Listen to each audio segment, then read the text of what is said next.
Muitas pessoas acreditam que o Banco do Brasil é uma instituição que nunca enfrentou dificuldades financeiras. Porém, essa afirmação não é verdadeira. O Banco do Brasil já passou por uma situação extremamente crítica em sua história. Mas será que vale a pena investir no Banco do Brasil atualmente? Esse é mais um episódio do quadro Matheus React. E hoje eu vou comentar sobre uma live feita pelo Barsi. E não se esqueça, já deixa o like, porque assim o YouTube vai entender que esse vídeo foi relevante e vai recomendar para muito mais pessoas. E sem mais enrolação, bora pro vídeo. Para quem pensa que o Banco do Brasil é uma empresa que nunca quebrou, ele já quebrou. Eu tenho ações de um banco chamado Banrisul. O Banrisul não é maior nem melhor que o Banco do Brasil, mas ele me paga dividendo trimestral. Vale a pena a compra do Banco do Brasil? Para quem pensa que o Banco do Brasil é uma empresa que nunca quebrou, ele já quebrou. Só que como ele é do Estado, a União não permitiu que isso acontecesse. O Banco do Brasil, se não me falha a memória, em 1994, ele foi obrigado a chamar uma subscrição através de um mecanismo que ele optou por ter, chamado bônus de subscrição. E esses bônus de subscrição, a primeira leva de bônus, que era o bônus A,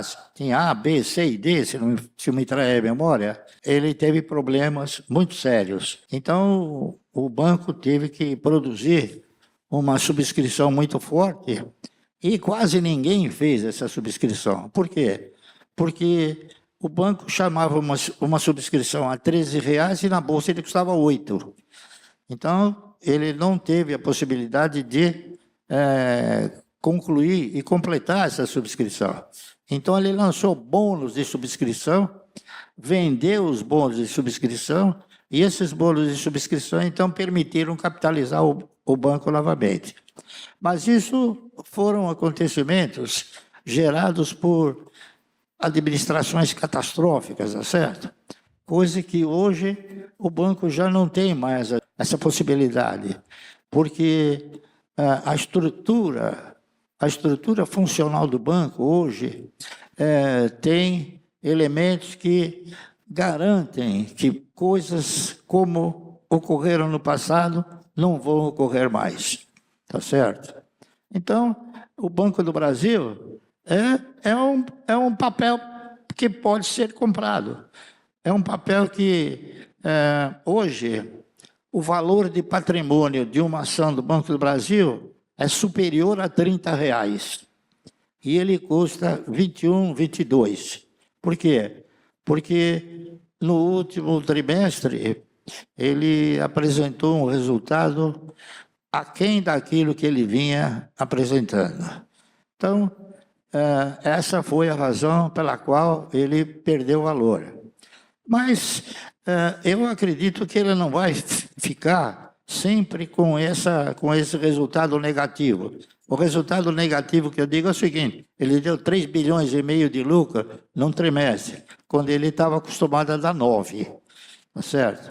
Tanto é fato que nem dividendo ele não distribuiu.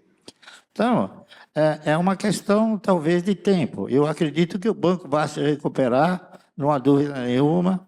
Provavelmente, em 2 trimestres, ele venha a gerar o mesmo resultado. O Banco do Brasil enfrentou sérios problemas financeiros na década de 1990, mais especificamente por volta de 1994. Naquele período, a instituição passou por dificuldades tão relevantes que, se não fosse um banco estatal, poderia ter quebrado. Como o Banco do Brasil pertence ao Estado, a União interveio para impedir a sua falência. Uma das medidas adotadas foi a realização de uma subscrição, que é um mecanismo utilizado para captar recursos junto aos acionistas. O problema é que essa subscrição foi oferecida a um preço superior ao valor da ação negociada na bolsa. Enquanto a subscrição era feita em torno de R$13, o mercado negociava a ação a aproximadamente R$8. Como consequência, a adesão foi muito baixa. Para contornar a situação, o banco lançou os chamados bônus de subscrição, conhecidos como bônus A, B, C e D. Esses bônus foram vendidos ao mercado e permitiram a recapitalização da instituição. É importante destacar que esse cenário foi resultado de gestões problemáticas, algo que não reflete a estrutura atual do Banco do Brasil. Atualmente, o banco representa uma estrutura de governança muito mais robusta, e existem mecanismos de controle de fiscalização que reduzem significativamente a probabilidade de problemas semelhantes ao do passado. Do ponto de vista fundamentalista, o valor patrimonial do Banco do Brasil é superior a R$ 30.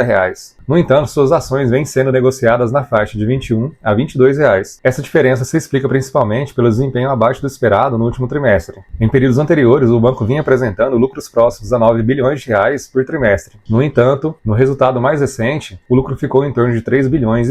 Esse desempenho inferior ao histórico levou o mercado a precificar o ativo. Como reflexo disso, o Banco do Brasil deixou de distribuir dividendos naquele período. Para investidores focados em renda, a previsibilidade no pagamento de dividendos é um fator relevante na tomada de decisão. No setor bancário, existem instituições que, mesmo sendo maiores que o Banco do Brasil, mantêm uma política consistente de distribuição de dividendos. Bancos como Banrisul, Santander são exemplos de instituições que realizam pagamentos trimestrais aos acionistas. No caso do Banrisul, além do compromisso com os acionistas, existe também o papel relevante do financiamento do Estado do Rio Grande do Sul. Trata-se de um dos poucos bancos estatais em operação no país. Uma estratégia comum entre os investidores de longo prazo é a diversificação entre diferentes instituições financeiras. Pequenas participações em grandes negócios tendem a reduzir o risco e aumentar a previsibilidade dos resultados ao longo prazo. Essas posições, normalmente, não são construídas rapidamente. Elas surgem a partir do reinvestimento constante de dividendos e juros sobre capital próprio. Ao longo de vários anos, o reinvestimento sistemático dos proventos pode ampliar significativamente a participação do investidor nas empresas. Esse processo exige disciplina, paciência e foco ao longo prazo. O Banco do Brasil pode ser uma opção relevante, mas não deve ser analisada de forma isolada. A decisão final deve considerar resultados, política de investimentos, dividendos e alternativas disponíveis no mercado. E você, tem Banco do Brasil na sua carteira? Me conta aqui nos comentários. Se você gostou desse vídeo, já se inscreve no canal e não se esqueça de ativar o sininho para ficar por dentro de todos os vídeos de finanças e investimentos que saem por aqui.